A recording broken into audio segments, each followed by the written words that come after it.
Okay, welcome back to David and Bathsheba. We're going to finish the story today. We've spent a long time on this story because it's a very important story. Um, it's an important story because everybody knows it. It's an important story because it needs explanation. And what we're going to try and do today is to finish off the chapter and speak about the death of the child that we mentioned in brief at the end of last week's shiur. And then I want to just take a step back and look at the various different approaches that the Gemara and the Rishonim, the early commentators, particularly Rashi and the Radak, take about David and Bathsheba situation, because we've all said it, haven't we? We've all said that this is this act was horrendous, and yet there's the Gemara that says anybody who says David sinned is mistaken. So we can't just skim over it. We've got to leave the story with a sense of, if not satisfaction about it, but at least a sense of understanding where everybody is coming from in their views. So that's my aim for today. Let's see how far we get along with it. You know me, I usually am far too ambitious in how far I think we're going to get, but let's have a go. Let's have a go. I can't see Jackie, which is unusual. I hope he's okay. Jackie is in London. What are you saying, Michael? You're muted. He was away. He and Leslie were away over Shabbat. Okay. Well, as long as he's well, that's all that matters. Here it comes. I know He's here. Here we go. Here we go. As we were speaking, I just said, Jackie, I hope Jackie's okay because he's not here. So you're here now, so that's good. Thank you. I'll just repeat what I said, what we're trying to do today. We're going to try and finish the David and Bathsheba story today and look at it from the various different angles of the Gemara and the Rishonim and try and get a sense of completion and at least understanding of the various different views, even though there will be views that some of the rabbis put forward, which we don't agree with, and there'll be others which, of course, we do agree with. So let's get to it. Let's get the up on the screen to start with. It's chapter 12, of course, of Shmuel Bet, and we're going to start at verse 15. We have said up till now that David had sinned. Nathan gave David the parable of the man with the little sheep. David was horrified by this man's behavior. Nathan then says, well, that's you, mate. That's what you've done. And immediately, verse 13, David says to Nathan, I have sinned against the Lord. And we talked about this in great detail last week about David's repentance, David's confession. And we compared it in great detail to that of Shaul, whose confession was somewhat what's the word? Wanting. Conditional. Yeah, a bit conditional on blaming other people, etc. Whereas David was straight away mea culpa, and we went into that in some detail. But of course, there was consequence to David's actions. We spoke about him losing 4 sons. Just to recap, the 4 sons that he lost. See how you were paying attention. Right, Michael, you're on. Who were the 4 sons that David lost? I always forget the names. I would ask somebody else. Okay, all right. Come on then. Hannah, you're good at names. Come on. With the 4 Avshalom. sons. Avshalom, yes. And Ali, somebody. Adoniyahu. Adoniyahu. And the baby. The baby. One more. I don't know the last one. Yeah, you do. Amnon. Oh, that's right. Yeah. Amnon. Amnon. Okay. All right. Okay. Glad you were all listening so well a couple of weeks ago. Right. It's not the listening, it's the remembering. Tell me about it. It's okay. I'm also in that same age group, Hannah. Don't worry. I'm only being teasing you all. I'm Facetious. teasing you all. Yeah, I'm teasing you all. Okay, so that was I mean, that's not a nothing punishment. Let's be honest. And here we're going to talk now about the death of the child. Verse 15, Jeffrey, please. I think you've got your art scroll in front of you. Natan then went to his house, and Hashem struck the child that Uriah's wife had borne to David, and he became gravely ill. Stop there. Stop there. Right. What do we notice about that pasuk, first of all? Doesn't mention Bathsheba. It doesn't. It doesn't mention Bathsheba, but It who does. does it mention? It does. Oh, She's doesn't Uriah's wife. Yes, Doesn't mention her by exactly. name. Exactly. It doesn't mention her by name, but it does mention that she's Uriah's wife. Now, there's no getting away from this, is there? And this is what makes the Gemara that we're going to look at later on, which we've already seen, of course, in 56a of Shabbat, so difficult to understand. The pasuk here, the Navi who writes Shmuel Bet, is not mincing his words. He's not trying to hide the fact here. The Lord struck the child that Uriah's wife bore to David, right? Uriah's wife, not Uriah's divorcee, and not Uriah's widow, but Uriah's wife. So good, you all noticed that straight away. Do we have a timeline for whether the child was born before or after Natan came to David? After. Yeah. Yeah, after. Because it's written after? Because the whole thing happened in short period of time. The deed was done. She became pregnant. David panicked, tried to get Uriah to cover his actions by going back to his wife, failed, sent him off to the battle, got him killed, and all the while the pregnancy is continuing. So the baby was born after. You'll see. It says in the pasuk, and Natan departed to his house, and then it carries on. Okay. So thank you. It does say it in the pasuk, but I was working it out from first principles. It happened afterwards, and the other reason we know that, of course, is because of verse 18, that the child died on the seventh day. So you all notice straight away that Uriah's wife is mentioned there, not Bathsheba by name, but the sin is, if you like, laid bare for all to see in verse 15. All right, Jeffrey, carry on. David pleaded with God on behalf of the boy. David undertook a fast, and when he came in for the night, he lay on the floor. Stop there for a minute. I want you to note as we go through this, verses 16 through 20. I want you to notice various things, and I want you to tell me. I'm going to try and phrase this question in a way that I don't give away the answer. So it might be, which is difficult. I want you to look as we go, pay attention through verses 16 to 20, and then tell me what we learn from those psukim. Okay, just leave it at that for the moment, and then when we get to the end of verse 20, tell me what we learn from these psukim.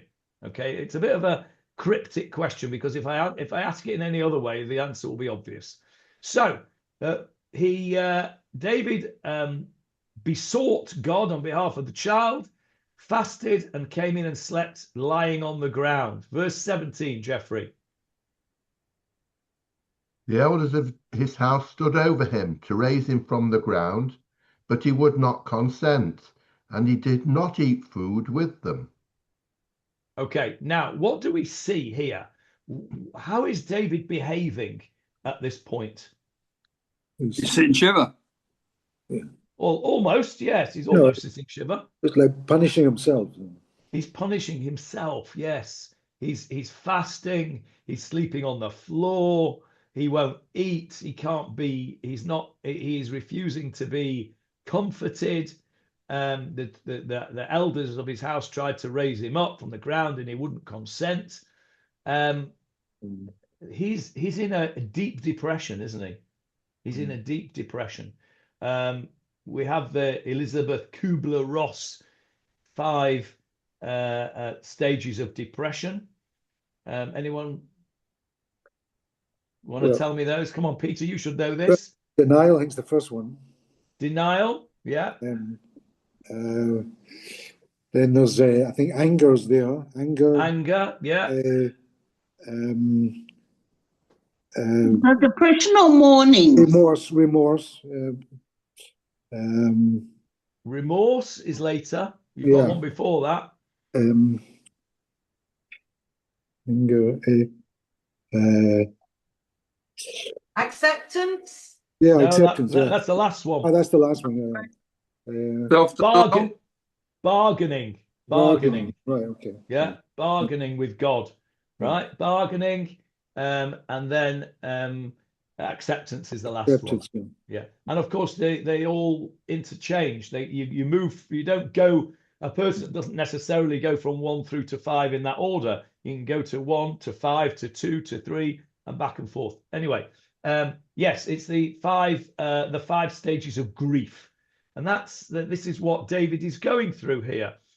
He's going through this period of depression, of grief, as a result of this child being sick. Now, lo aleinu, anybody who's had a sick child, seriously sick child, will know that there is nothing worse than having a child who is ill, and it's out of your hands of what you can do.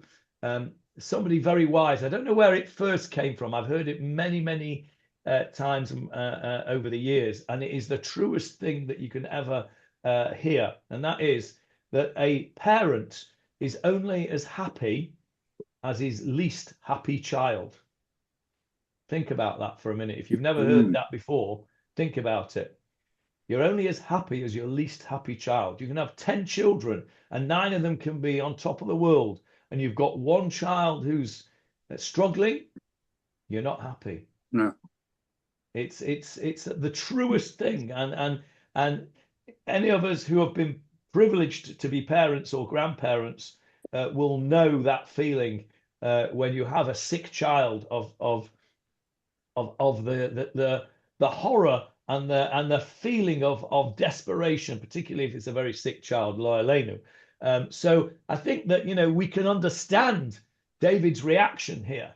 This is his child, and Hashem has struck the child. Add to that the element of guilt that David is already feeling because he knows that he's done wrong. He said he's done wrong, and this child being brought about in the first place and the child being ill, basically, is his fault, isn't it? And so there's an element of guilt also layered on top of the normal feelings of desperation for a sick child. He's got that added layer of guilt. So we can understand verse 16 and verse 17. 18, Jeffrey, please. It happened on the 7th day that the child died.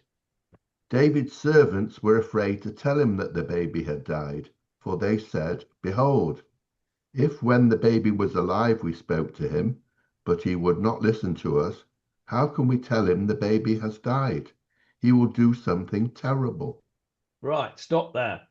So the first thing I want you to notice is Vayhi bayom hashvi'i, and it was on the 7th day that the child died. Why was that, do you think? So there wouldn't have a bridge. There'd be no I think bris. so. No bris. Yeah, no bris. A child, a male child, as it were. This is not halacha, by the way. Halacha is that a child is not considered what's called chezkat chayim, does not have what's called in halacha a grasp on life until how long? 30 days. 30 days, correct. Which is why the mitzvah of pidyon haben, the mitzvah of redeeming the child, firstborn child from the Kohen, takes place after 30 days. Up to 30 days, a human being is not considered. I don't know how to say this without it sounding wrong, but I think hopefully you'll understand what I mean. It's a halachic process. The halachic process of humankind is a spectrum. It's not like the Catholic view. We don't believe the way the Catholics view it, things. The Catholics view life as beginning in its entirety at the moment of conception. So a egg and a sperm, which have come together to create a zygote, I think that's what they're called, aren't they, Peter, when they first come together as a zygote, right? A two cell thing. As far as the Catholics are concerned, that's as much a human being as you and me. Halacha does not recognize that. Halacha, Jewish law, recognizes a spectrum of, if you like, holiness, a spectrum of humanness. So up to 40 days to conception, the embryo, as it is by then, is considered to be, by some, it doesn't really mean this, but the expression is Maya Ba'alma. Maya Ba'alma, which just means mere water. So it's as if it's nothing, which is not quite true halachically. It doesn't mean you can treat it as nothing. But what it means is it does not have anywhere near the amount of consideration given to it to a later fetus and a human being. Now, what difference does it make? It makes a difference when we consider having to terminate a pregnancy. Again, go back to the Catholics. Once a baby is conceived, once there is a zygote, an embryo, a fetus, or whatever, there's no such thing as abortion. That's that's completely forbidden, even if it would threaten the mother's life. That's the Catholic position. The Jewish position is not that. The Jewish position is that we hold that there is sanctity to a fetus. There is sanctity even to this Maya de Alma. There is sanctity even to this embryo, which is less than 40 days from conception. However, the level of sanctity, there's a league table of sanctity. And at the top of the league table is a born human being who has lived 30 days. So the mother, right, is obviously in that category. And so when it comes to a decision as to whether a fetus can be aborted, according to halacha, if there is a threat to the mother's life, and you have to say, well, on the one hand, carrying on with the pregnancy is a threat to the mother's life, and on the other hand, aborting the pregnancy is destroying something holy, well, then there's a league table, and the mother's life takes preference, and that goes all the way through to birth, because until birth, the mother's life in Jewish law takes preference. So if, God forbid, you have a situation where even in late pregnancy, there is a serious threat to the mother's life, and according to experts, doctors, whatever, carrying on with such a pregnancy will result in the death of the mother. For example, if you have something, a mother, God forbid, who has preeclampsia, very high blood pressure, and it can be a threat to the mother's, literally a threat to the mother's life. And the only way to deal with that is to deliver the baby. And it might mean that the baby might die because the baby's not yet so viable. Then according to Jewish law, the mother's life takes preference. That is the situation in halakha. It's a very, very terrible, hard situation. Nobody should ever have to make those decisions. But it's not an uncommon scenario, unfortunately, and the halakha has what to say about it. And it's an interesting concept because it's different to the way the Catholics do things. Well, how did we get onto that? Yes, I know how we got onto that. So the stages of kedusha, if you like, are 40 days, and then it's up to viability, which of course changes as time has gone on. Babies now are viable at much younger age. We can look after them much younger. My own little twinnies, grandchildren were born at 28 weeks. They were tiny little things. Probably 10, 15 years ago, they wouldn't have survived, these little twins. Baruch Hashem, they seem to be completely okay now. They're a bit weedy still, but they seem to be all right and doing fine, Baruch Hashem. So things change in terms of that. And then we've got from birth, once a child is born, then they go up again in a level of kedusha. And then after 30 days, they have what's called chezkat chayim, a grasp on life, literally a grasp on life. Now, why up to 30 days? Because back in the day, not that long ago, in terms of history, many, many children did not reach 30 days. The perinatal mortality rate was very high. Any idea, Peter, what the perinatal mortality rate was at the turn of the 20th century? In other words, in 1900, what was the perinatal mortality in the West? I guess about 1%, maybe. No, much more. More, yeah. Much more. 25%. High. I don't know the exact figure, but it was much higher than 1%. Yeah. I would hazard a guess that all of us here on this in this shiur now will know somebody in their family who lost a child in childbirth or shortly afterwards. It was very unfortunately, it was very common. Maybe not in our generation, but maybe our parents or grandparents' generation. By 10%, you think, Johnny? Yeah, I think so. We'll look it up afterwards when we've got a minute. But it was high. Anyway, so the point being that if you got to 30 days, then there was a decent chance you were going to live. 15 to 25%. Thank you. There you go. 15 to 25%. It's high. What is it today, Michael? I've only asked for at 1900 and before. Okay, ask for now, and let's see what it is today, just as a matter of interest. You can do that while I'm talking.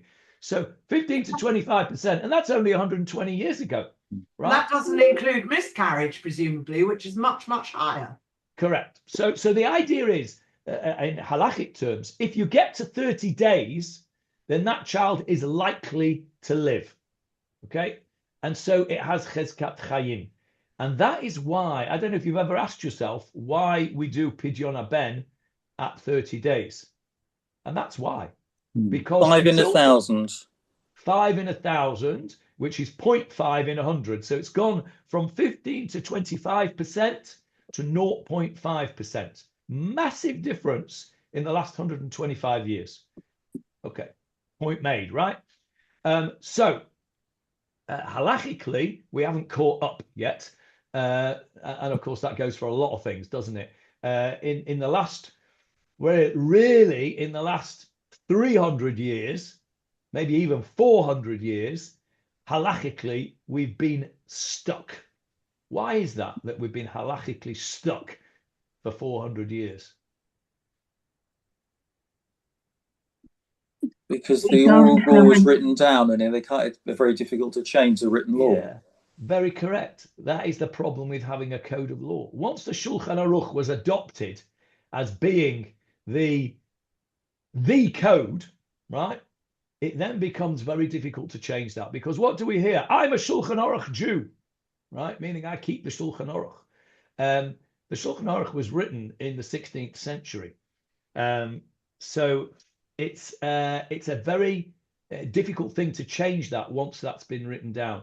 The people who I suppose who I would say are more Haredi inclined would say that we don't have the ability, the knowledge, the kedusha.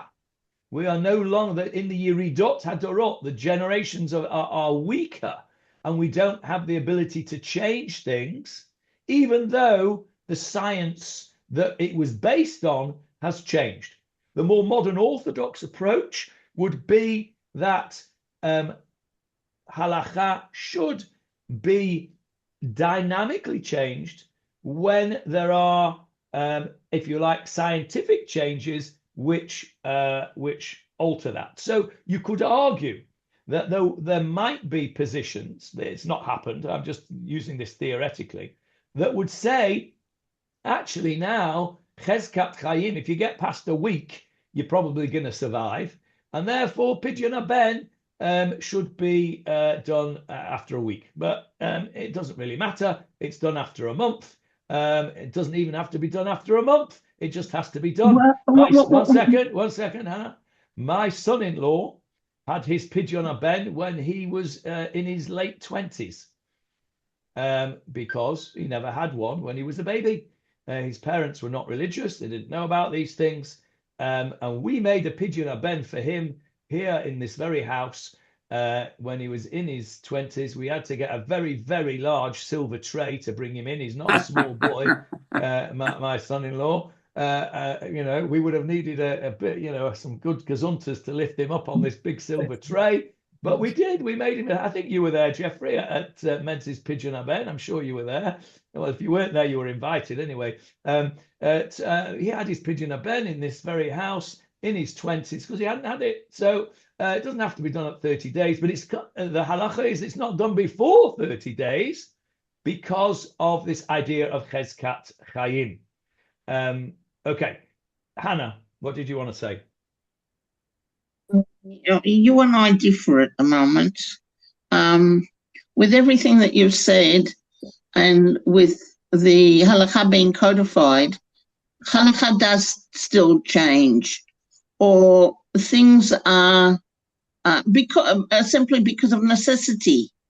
Yeah. When electricity became prevalent, Chachamim had to deal with that. What you can do and what you can't do with electricity on Shabbat. Yeah, halakha does change. That's number one. And number two is that from what you've said, it appears to me that modern Orthodox Judaism completely disregards things like Kabbalah. And Chachamim will make a case that there are spiritual reasons for certain things, including, I don't know exactly what it is for a Pidyon HaBen in 30 days, but there are certain things that, have got other ramifications.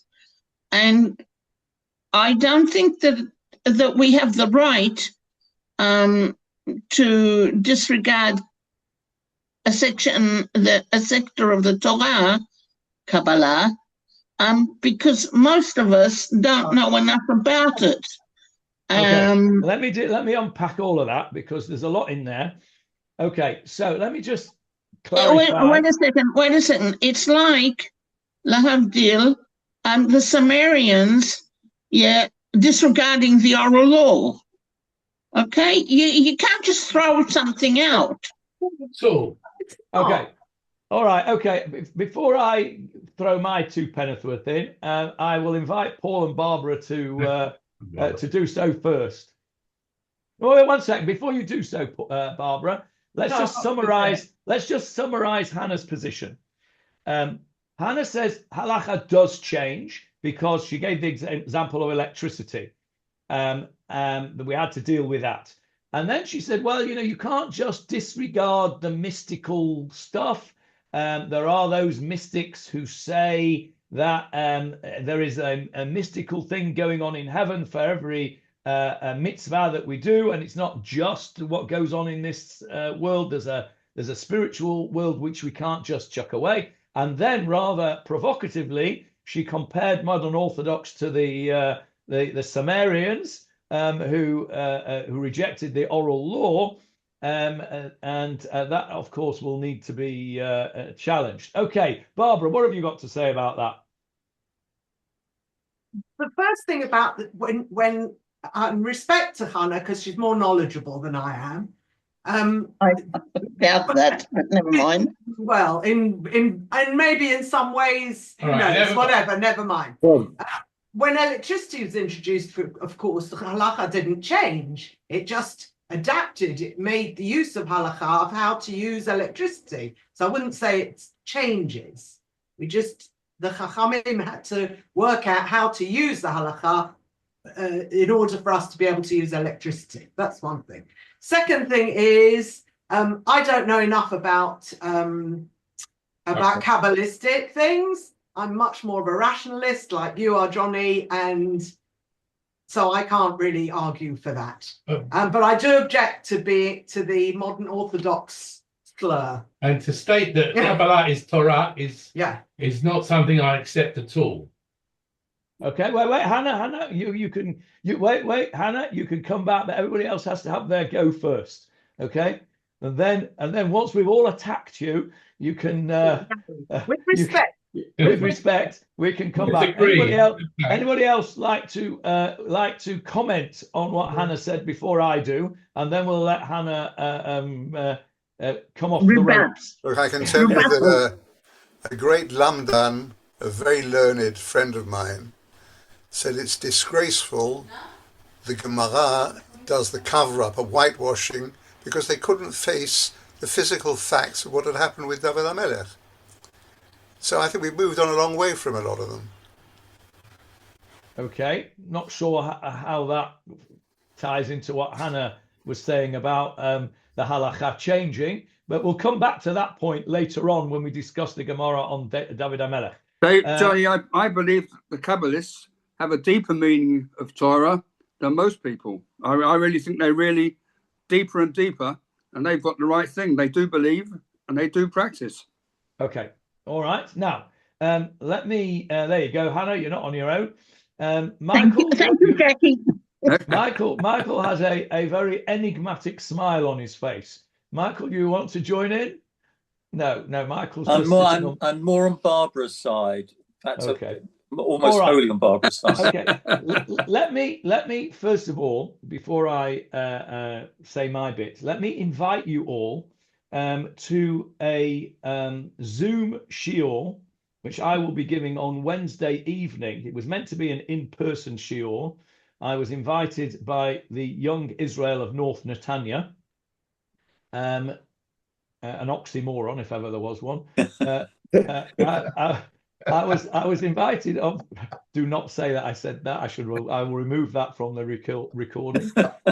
Anyway, I was very kindly invited by the Young Israel of North Netanya to give a shiur under their Yinspire, which is rather a good name. Yinspire. Yin is your Young Israel North Netanya.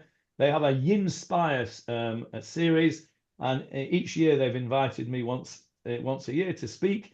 It was meant to be this Wednesday night in person. We've moved it to a Zoom shiur, so you're all invited to that. And the title of the shiur is, listen to this, Hannah, you'll like this. Is Judaism a one-size-fits-all religion? And the subtitle is, I'll tell you exactly what the subtitle is because I can't remember exactly. I'll have to look it up in a minute. It's something like diversity, dynamism, and something else with a D. I can't remember. And I'm going to be talking exactly about this topic, about how halacha has changed, does change, and will always change with the times. And I'm going to be bringing proofs throughout Jewish history. So we can deal with that in great detail during that shiur. You're all welcome to join that, especially you, Hannah. But I'm going to keep you on mute while I'm giving the shiur. I might allow you off mute later on when it comes to questions. Otherwise, I'll never get finished. Anyway, let me say what I think about what Hannah said before. First of all, I don't think that you can dismiss the rationalists any more than we can dismiss the Kabbalists. Judaism is not a one-size-fits-all religion. There have, throughout history, been super rationalists, men as great as the Rambam, about whom it was said from Moshe to Moshe, there was no one as great as Moshe, meaning that after Moshe Rabbeinu, nobody could fill the boots of anybody until it came to Moshe ben Maimonides. Maimonides, the Rambam, was a super rationalist, had nothing to do with Kabbalah, wasn't, and found a rationalist explanation for everything. So I don't think you could dismiss that any more than we can dismiss Kabbalah. I certainly don't think that you can say that Kabbalah is mainstream Torah. And the idea, which is a very firmly held idea, this is not something, Hannah is not saying something which is outrageous when she says that there are those that believe that there is something very spiritual going on in Shamayim every time we do a mitzvah, you know, a brick in the wall, if you like, not Pink Floyd, but a brick in the wall of the Bet Mikdash. Every time we do a mitzvah, it's another brick in the wall of the Bet Mikdash, etc. There is that concept, and we've spoken about this. All of us have spoken about this.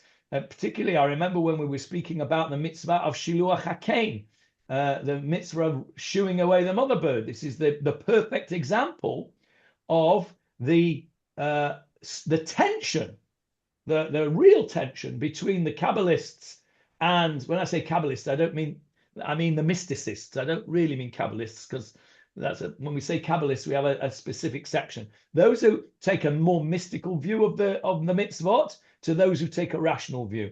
So those who take a rational view, Shiluach HaKen, shooing away the mother bird, is only if you need the eggs and you want the eggs and you only need the eggs. If you don't, then leave the mother bird alone.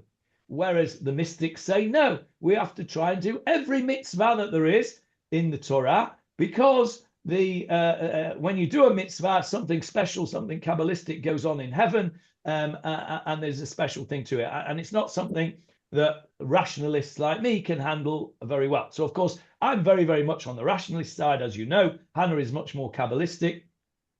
And that's the point, really, of my shiur on Wednesday, is that Judaism is not a one-size-fits-all. The halacha is dynamic, and the halacha is disagreeing. But there are people who disagree with each other in halacha, Beit Hillel, Beit Shammai, etc.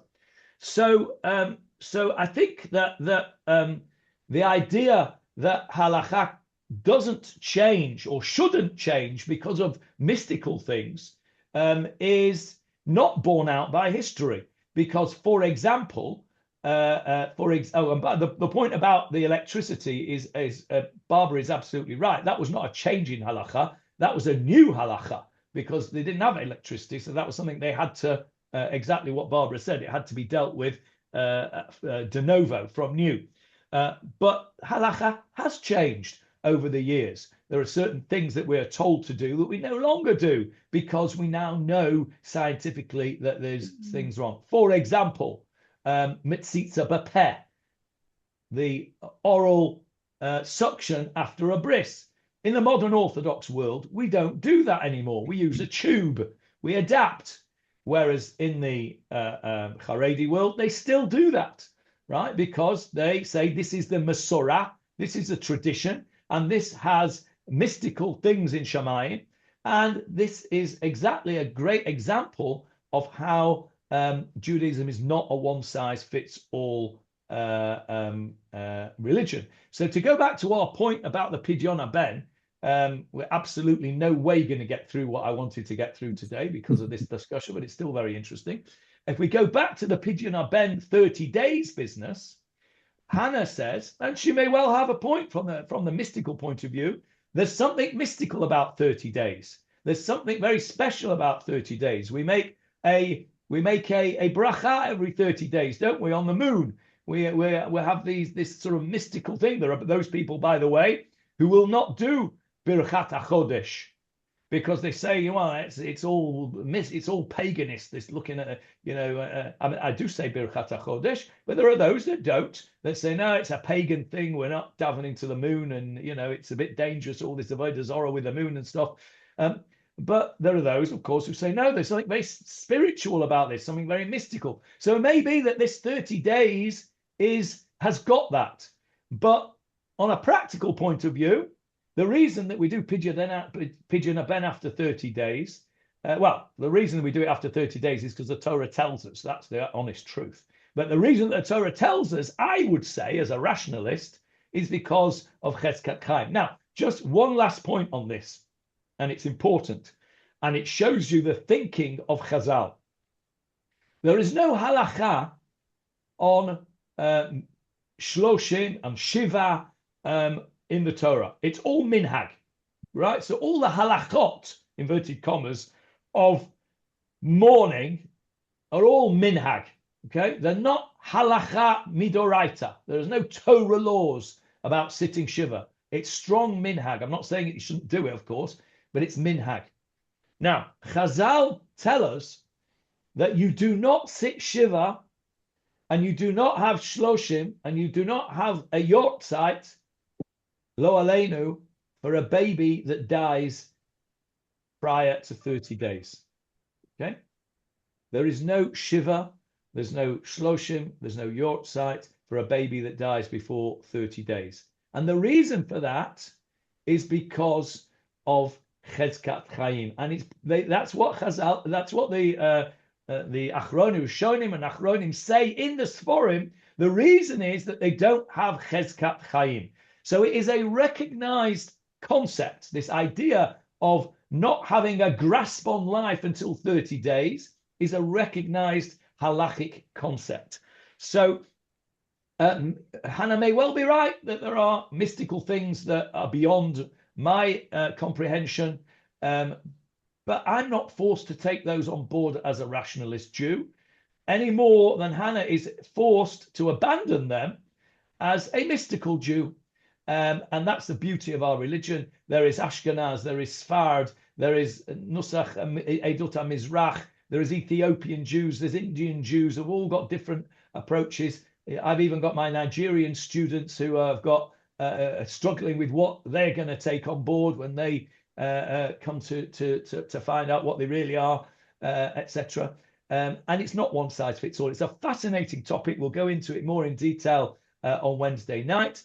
But accept from me that there is a halachic concept of Cheskat Chaim at 30 days, which is the rational reason why Pidyon Haben is done at 30 days. The real reason is because God said so in the Torah after 30 days. And why God said so? Well, I would say because of Cheskat Chaim, mainly. Hannah may well say, well, you don't know what's going on in the spiritual spheres in Shemaim, and I fully accept that. Okay, Hannah, you can have the last word on this if you wish, before we move on. Firstly, to Barbara, I don't believe that Kabbalah is Torah. Only Kabbalah is Torah. I was taught that Torah is made up of four sections. One is the written Torah, one is the oral Torah, one is the Midrashim, and one is Kabbalah. They all come together. Up to today, in my learning, I haven't found contradictions between one or the other. I've found difficulties and explanations, but no real contradictions. That's number one. Number two is I would like to dispel a prevalent idea that I'm not rationalistic. I grew up all my life in sciences. I don't have a BA, I have a BSc. I have what you would call A levels in physics, chemistry, and mathematics, and thus proceeded in the science faculty I'm quite rationalistic in my personal life. Number one, we have many times in our discussions, we take the pshat. For most of our explanations of what's in the Torah, in the Tanakh, we use pshat. But the fact that we use pshat and we discuss pshat and sometimes midrashim, and we don't, and Kabbalah is sort of like over there in the corner, doesn't mean it doesn't exist. I believe personally there's a parallel. The only way to put it, and it's going to sound off the wall, I know, but it's like a parallel world system that exists, and it exists in conjunction with this world, and one affects the other. The Torah, we're taught that the mitzvot aseh and lo taseh affect every part of our body, and when we desecrate one of them, something in our body is damaged. Now, I have certain personal issues, which I don't know if you're interested in, but one of them is the multiplicity of Judaism that I have come across. I grew up, believe, in the world where a Jew is a Jew is a Jew, and that's all there is to it. Yeah, and it made no difference whether you were religious or observant or non-observant or whatever, you were a Jew. Since I've started learning, I've learned that there's a lot of multiplicity. Since I've started learning with the Rabbi Lieberman, I have learned about modern Orthodox Judaism, which I admit I knew very little about beforehand. That's one thing. And another thing is that I struggle with how to fit together the Kabbalistic ideas and the real world. I believe that they're there, that they exist. I have problems with the multiplicity of medical problems in the world today and the way people behave. And I can't help sometimes thinking that we desecrate so many mitzvot that maybe it's true. Maybe different people get different illnesses because of the way they've behaved. Now, don't read me wrong. I'm not going with the Rav Shach who said a busload of children was killed because their parents didn't keep Shabbat. I don't believe it's that simple. I think it's a lot more complicated than that. I think it's a lot more chaos theory than where it was. And I just don't understand how it all works. But the fact that I don't understand it doesn't mean it doesn't exist. And that's where I stand. Okay, I think that's a really, really beautiful presentation. And I can't really disagree with any of that. And I don't disagree with any of that. Of course, when you learn, when a person learns, when a person reads, when a person chooses to educate themselves in whatever field, there are different angles to everything. So, for example, there are people who may study poetry. You will not find, probably will not be surprised to find that when I was younger, I couldn't be doing with poetry at all. I had no idea what it was all about. If you want to say something, say it straightforward. Prose I could deal with. Poetry, couldn't get it at all. As I've got older and more mature, I have realized that poetry is something very beautiful and something very something that I personally could never do. I mean, I enjoy writing, and I think that when I write, I feel I'm able to put over my perspective. I could never do it in poetry. So I accept that there's something out there which is beautiful and which is has got great value, which I don't necessarily either understand or am able to do. But when you choose to learn, however a person learns, in whatever topic, you will choose the things that suits you. So, for example, you want pshat, you'll learn Rashi. Rashi teaches us pshat. You want some more Kabbalistic stuff, you'll go and learn Zohar and all the other, Chovat Alavavot and all other Sforim which are more Kabbalistic. Okay, and that's absolutely fine.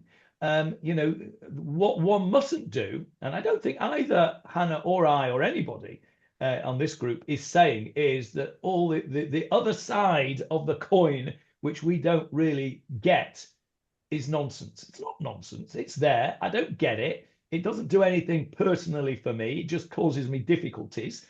Unlike Hannah, I have found lots of contradictions which I find very difficult to deal with in drush and I suppose more mystical things. And I suppose I'm more rationalist than most. So it's important that we don't dismiss the other angle. But I think Hannah's presentation there was a very, very well structured and very well thought out and intelligent presentation. And I think it should be applauded. On that said, let's move on. We've got a few minutes left. Johnny, can I just ask one question for education? Yes, of course you can. Yeah. Am I wrong? Did I not believe that Shiva was instigated when Miriam died and the people of Israel sat for 7 days? That's one of the sources, but it's not a halakha as such. There is nowhere in the Torah says, for example, I don't know, whatever. Lo tavashel gedi b'chalei v'imo, right? Don't see the kid in his mother's milk, right? That's the source for eating milk and meat together, right? Right. You know that. There's no halakha that says when a person dies you have to sit shiva, right? The halakha is that you do it. But actually, it's all the different things that we do in Shiva are all minhag, right? Strong minhag. Okay, so that's the point. Anyway, let's carry on and just finish up to. I want to at least get to the end of this story before, and then next week we'll talk about the overview that I wanted to do today. But now we have to do so. So he's died. The child comes. Did we do verse 18? Yes. So he died on the 7th day. So he didn't have a bris milah. Bris milah is the completion of the child, as it were. He never got that far. Carry on in verse 18, Jeffrey.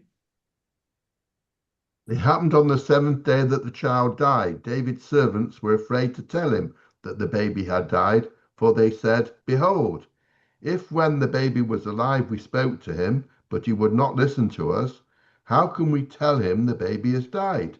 He will do something terrible." So what were they frightened about? They were frightened he was going to kill himself, right? He was going to do some harm to himself. As we say in the trades, DSH, deliberate self-harm. It's all the rage at the moment, that little acronym there, DSH. You see it all over in medical records. Deliberate self-harm, cutting and all that stuff. Very terrible thing. So they were worried that David was going to harm himself. This child, he was so upset about this child being dead. And then what happened? Okay, verse 19. So they never told him. They were frightened to tell him. Carry on, Jeff. David saw that his servants were whispering to themselves, and David understood that the child had died. David said to his servants, "Is the child dead?" And they answered, "He is dead." So they had to tell him. He asked them directly. They had to tell him. And they're frightened now that he's going to do himself harm. Carry on. David got up from the floor and bathed and anointed himself and changed his clothes. And he came to the house of Hashem and prostrated himself. He then came to his house, and at his request, they served him food, and he ate. His servants said stop there. So what's happened? He's got up from Shiva. Yeah. Completely the opposite of what they thought would happen. They thought he's going to hear the child's dead and he's going to do himself harm. Yeah. And what did he do? Gone full circle. He got himself up, dusted himself down, and got on with his life. Now then, I asked you a question earlier on, but you've already answered the question. I said the question that I asked you earlier on, which I didn't want to give away the answer to, you've got straight away. What does this remind you all of? What do we learn from this thing? We learn how you get up from Shiva. Go to verse 20 again, Jeffrey, and do it very slowly. David got up from the floor. Stop. And Stop there. Vayakom David Mehaaretz. How do we sit during Shiva? Low stool. On the ground. We sit on the ground. And then what do we do when Shiva finishes? We get up. We get up from Shiva, right? We get up from Shiva. Look what it says. Vayakom David. David got up from the ground. That's the first thing. What don't we do during Shiva? Wash. What did he do? Vayirchat. And David washed. And what else don't we do? We don't put on perfumes and we don't put on deodorants and all that kind of stuff, right? What did he do? He vayasech. He anointed himself. That's the equivalent of, putting on Aftershave and all that kind of gear. Yeah. Vayachalef simlotav. And he changed his clothes. What else don't we do during Shiva? Don't change because we're all ripped. We don't change our clothes. We wear our Shiva clothes, the ripped clothes. Only on Shabbat do we change them. Vayavo Beit Hashem. And he came to the house of Hashem. That was the Mishkan in those days. Yeah. What is the Beit Hashem today? Synagogue. Shul. And what do we not do during Shiva? We stay in the Shiva house. Yeah, we don't go out. We don't go to Shul. The Shul comes to us. So all of these things, this is where we learn how to behave after Shiva. During Shiva, I mean. And what changes after Shiva. From this Pasuk, you can see it very clearly. All of these things in this Pasuk tells us the minhagim / halachot, if you want, of Shiva. You sit on the ground, you don't wash, you don't anoint yourself, you don't change your clothes, and you don't go to shul. Quite remarkable, right? Quite remarkable. And then they set bread before him and he ate. He ate. Okay. What do we Ashkenazim not do in a Shiva house? We don't partake of the... We don't eat. We don't eat. Right? The You daresn't, right, Jeffrey? You daresn't. Right? You daresn't eat in a Shiva house if you're an Ashkenazi. Sfardim, of course, as we know, get very offended. They go very offended if you don't eat in their Shiva house because you're meant to say a bracha to elevate the neshama of the departed. Just another brilliant example, which I might bring out on Wednesday night, of how Judaism is not a one-size-fits-all religion. This pasuk is a really interesting pasuk for us. If we don't stop and think about things, we'd miss it. But there we go. He's got up from Shiva. You got it straight away. But actually, his servants were a bit surprised. Verse 21, Jeff. His servant said to him, "What is this thing that you are doing? For the living baby you fasted and wept, and when the baby died, you got up and ate a meal." Keep going. He said, "While the baby was still alive, I fasted and cried, for I thought, who knows, perhaps Hashem will show me favor and the baby will live. Okay. But now that he is dead, let's just stop there. Johnny, isn't it a bit ironic? You're saying we learn the rules of Shiva for a child who there would not be a Shiva for. Yeah. Well, maybe that is why, of course, he did it straight away. Maybe. I mean, that would be my answer. My sort of rather tongue-in-cheek answer is he didn't wait 7 days after the baby's died to get up from Shiva. He got up from his, as it were, Ki'ilu Shiva straight away. Because that was going to be my question, was going to be the other way around. How come he never sat Shiva? Why did he get up straight away and do this? Well, you've answered it, because the child didn't have Cheskat Chaim. But I think that's a bit sort of upside down logic in a way. It's a fair point, Paul. Okay. So he says, just do verse 23, Jeffrey, and then I'll just say one thing and we'll finish. But now that he is dead, why should I fast? Can I bring him back again? I will be going to him, but he will not return to me. how deep is that? He says, I will be going to him. You know, I'll eventually die and go to him, but he'll never come back to me. It's a very sad sort of statement he says there. But I just want to finish off, if I may, just spend another couple of minutes with this just word here, because I think these two words, because they resonated with me. These two words here, mi yodea, who knows? Why is that resonating with me this week?